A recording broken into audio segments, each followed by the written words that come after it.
किसान भाइयों, अगर आप भी चाहते हैं कि गेहूं की अच्छी ग्रोथ हो, अच्छे टेलरिंग हो, यानी कल्लों की संख्या ज़्यादा से ज़्यादा निकले और शुरुआत से ही पौधा काफ़ी अच्छे से हरा भरा और विकसित हो, तो इसके लिए जो काम करने होंगे दोस्तों, पहली सिंचाई के समय आपको कर लेने होंगे। तभी आपकी गेहूं जो है काफ़ी हरी भरी और स्वस्थ पहले चलेगी। लेकिन जो आप पहली सिंचाई करने जा रहे हैं उसको करने से पहले भी आपको कुछ ऐसी बातें हैं जिनको ध्यान रखना है कि आपको जो गेहूं की पहली सिंचाई है वो सही टाइम पर करनी है। अब सही टाइम क्या है, इसके लिए दोस्तों अलग अलग क्षेत्र में मिट्टी अलग अलग होती है, नमी कहीं पर जल्दी ख़त्म हो जाती है, कहीं पर देर में ख़त्म होती है। तो आपको अपने गेहूं के खेत में जा कर के चेक कर लेना चाहिए कि सिंचाई योग्य खेत हो गया है या नहीं हुआ है। यदि सिंचाई योग्य खेत हो गया है तो आपको पहली सिंचाई कर देनी चाहिए। लेकिन पहली सिंचाई जब भी आप करें तब आपको हल्की सिंचाई करनी चाहिए, क्योंकि अधिक गहरी यदि सिंचाई कर देंगे तो उससे दोस्तों नुकसान भी होता है। नुकसान क्या होता है कि पौधा पीला हो जाता है, ग्रोथ और विकास आदि रुक जाता है। फिर चाहे आप उसमें कोई भी उर्वरक, ग्रोथ प्रमोटर या कुछ भी देते हैं, वो आपका सही से पौधे नहीं दे पाते हैं, क्योंकि लंबे समय तक यदि खेत में पर्याप्त नमी से अधिक नमी बनी रहेगी तो पौधा कमज़ोर हो जाएगा, विकास रुक जाएगा, पौधा पीला हो जाता है। क्योंकि थोड़ा ठंडक के समय में नमी भी काफ़ी अधिक दिनों तक बनी रहती है। तो आपको जब भी पहली सिंचाई करनी है, हल्की सिंचाई करनी है। हल्की सिंचाई आप फव्वारा विधि से या स्प्रिंकलर विधि से कर सकते हैं। तो आपको पहली सिंचाई में जो इस तरह की हल्की सिंचाई करेंगे तो पौधा काफ़ी स्वस्थ और अच्छे से चलेगा। अब जब पहली सिंचाई करने जा रहे हैं तो स्प्रिंकलर से या फव्वारा विधि से सिंचाई कर रहे हैं तो उसके पहले आपको कुछ उर्वरकों को बुआई कर देना चाहिए।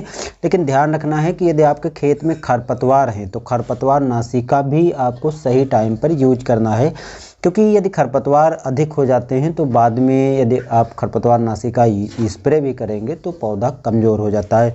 तो इसलिए जब भी आप पहली सिंचाई करें, पहली सिंचाई करने के तुरंत पहले आप उर्वरक को दे दें।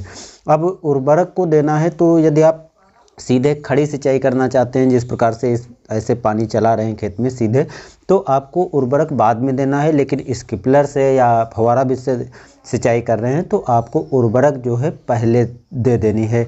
अब उर्वरक में जो देनी है, जैसा कि दोस्तों मैंने पिछले वीडियो में बताया था, यदि आप पोटास बुआई के समय नहीं दे पाते हैं तो अब आपको यूरिया के साथ पोटास मिलाकर दे देना है।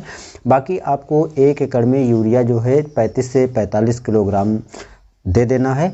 इसके साथ में आप कोई एक अच्छा सा ग्रोथ प्रमोटर ले लें जिसमें ह्यूमिक एसिड, फ्लोरिक एसिड जैसे पोषक तत्व भी होने ज़रूरी हैं। तो आप यदि इन चीज़ों को दे देंगे तो पौधे का जो विकास है वो अच्छे से होगा। और यदि आपके खेत में किसी अन्य तत्व की कमी दिखाई पड़ रही, जैसे कभी कभी जिंक की भी कमी दिखाई पड़ती है तो पौधा पीला पड़ने लगता है, सल्फर भी कभी कभी कमी हो जाती है जिसके कारण भी पौधे में पीलापन आ जाता है, विकास कार्य रुक जाता है। तो ऐसे समय पर आपको इन पोषक तत्वों को भी साथ में दे देना है। यदि आप जिंक दे रहे हैं तो जिंक को आसानी से यूरिया में मिला करके दे सकते हैं, स्प्रे भी कर सकते हैं। और सल्फ़र को आप चाहे यूरिया में मिलाएं चाहे स्प्रे करें, कोई दिक्कत वाली बात नहीं। यदि आप स्प्रे कर रहे हैं तो आपको सल्फ़र जो है 80% वाली लेनी है, और यदि आप यूरिया में या खाद में मिला करके दे रहे हैं तो आपको 90% वाली सल्फ़र की आवश्यकता पड़ेगी।